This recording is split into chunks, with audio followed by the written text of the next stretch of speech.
Hello guys, welcome back to the Try Time Podcast YouTube channel. I'm Callum and here's the London Broncos 2024 Super League season preview. So before we get started, this is the 11th one of these we've done, so go check out all the other 10 that we've done, and we've got the Hull KR, which is the final one, coming in a couple of days, so stay tuned for that. And yeah, let's get into who London Broncos have lost. So they've lost Paul Ulberg to Toulouse, Wellington Albert to Fev, Henry Rewa-Louis, who's released, Corey Norman, who's released, Max Allen, who's released, Ewan Park, who's released, Rhian Horseman, who's released, and Dean Farey, who's released. Now, there's a lot to unpack there because that is a good core of what got them up. So, I think the ones we really want to speak about are Henry Rewa-Louis, who a big player, obviously like another Fiji international who's come over, great for London, a big part of why they went up. Similar with Corey Norman, everyone knows Corey Norman, big NRL star, obviously played for Toulouse in Super League a couple of years ago. Again, a big part in what actually got London up last year. And then Dean Farey, who's very similar, everyone knows him, NRL star, he's played Super League and stuff before. He's the sort of player that, when they got promoted, you expected, at least they've got these sort of players who have maybe played in Super League before, or at least have played NRL rugby before, and should be good, and if they can recruit well around, and then who knows with London. But it seems that with a result of the IMG ratings potentially, and them kind of thinking, well, maybe we need to not concentrate on performance this year, and if we finish bottom, we finish bottom. It seems like, the fact that they've kept pretty much the squad from the core from last year outside of the star players, it's weird really. Like, they've kept the majority of the team outside of these star players. Players like Paul Ulberg, I do like him as a winger. There's a reason he's gone to Toulouse, because he's a solid championship level winger. And Wellington Albert, everyone knows Wellington Albert, solid championship forward. Going to Fev, obviously. So yeah, they have lost some interesting players there, and it just baffles me really how they've been let go. But obviously personal circumstances and stuff, we don't know too much about what's happened behind closed doors. We just know that Mike Eccles has said that he wants a lot of the players he had last year. He don't want to just sell them all off and let them drop down at Championship and sign a full new team, which is what, even a team like Lee made some big signings when they went up last year, which paid dividends for them. I don't see the same happening with London. But let's see who they've brought in anyway to replace these guys. So they've got Sadiq Adebi from Keighley, Robbie Story from Keighley, Reece Kennedy from Hull KR, Gideon Boafo from Newcastle, James Meadows from Batley, Josh Rourke from Haven, Hakim Maludi from Lamu, Jack Campagnolo from South Logan Magpies, and they've got Lee Kershaw at the time of recording, which is a good 3 sort of days before this video is going out. They have still got Lee Kershaw on trial. This could have changed to a permanent basis, or he could just be let go. I guess we could start with Kershaw actually. It's an interesting one. Obviously, the whole Kershaw situation's just mind-boggling really. Like, trained with Leeds even though they were never going to offer him a contract. Now he's on trial at London even though he arguably would be. Like, let's be fair, in terms of Super League experience and everything, he is would be their best winger. So why did they not sign him? Sure, it just doesn't make sense to me really. But I think they will sign him. Obviously, it's going to have happened now, isn't it? Where he's going to have been let go. But anyway, he'll find a club. But hopefully for London, it's them, and I think he'll be a good winger if so.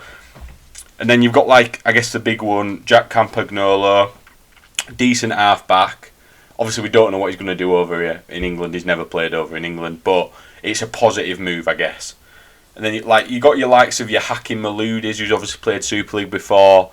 A fiery character who can win or lose you a game. We all know what Hakim Maludi can do. Reece Kennedy obviously played for KR last year, so he's at least got some sort of Super League experience that can help this London team. You've got then the likes of the 2 Keighley boys, Adebi and Story. They're good championship players. Like, I wouldn't have expected them to go down with Keighley last year. I expected them to get a gig in Championship, not necessarily Super League, but who knows? They're both young lads, so it could happen. But I'm not sure on that one.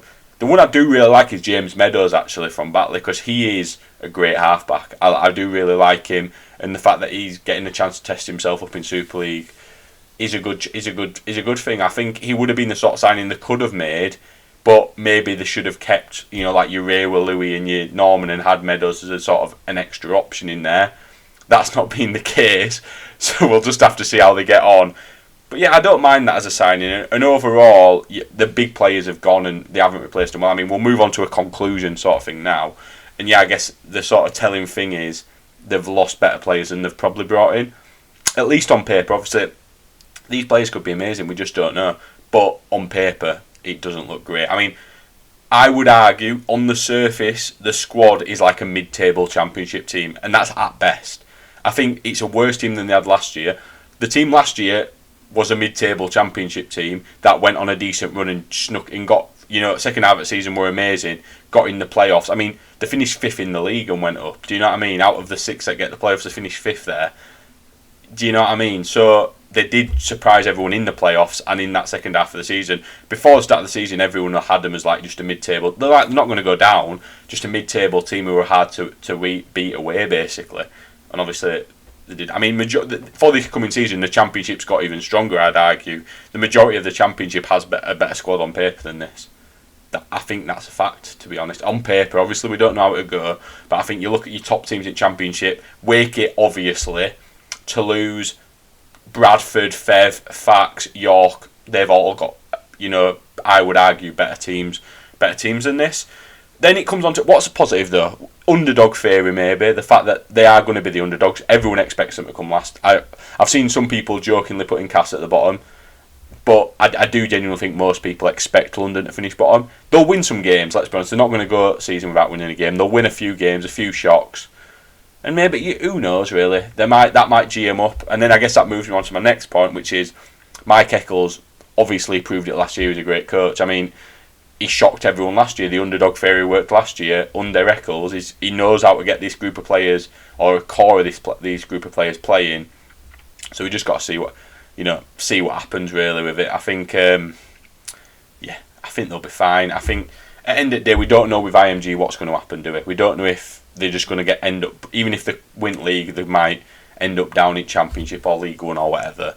So we don't know. But I think for this season, as a London fan, you're going to face some drubbings, let's be honest. But I think them wins that you will get are going to be worth it. You're going to be absolutely immaculate, ecstatic. You're going to be when you win. They'll win a game like away on a Friday night at Cass or something, and you'll be absolutely buzzing. It'll be worth the trip and worth the generally bad season.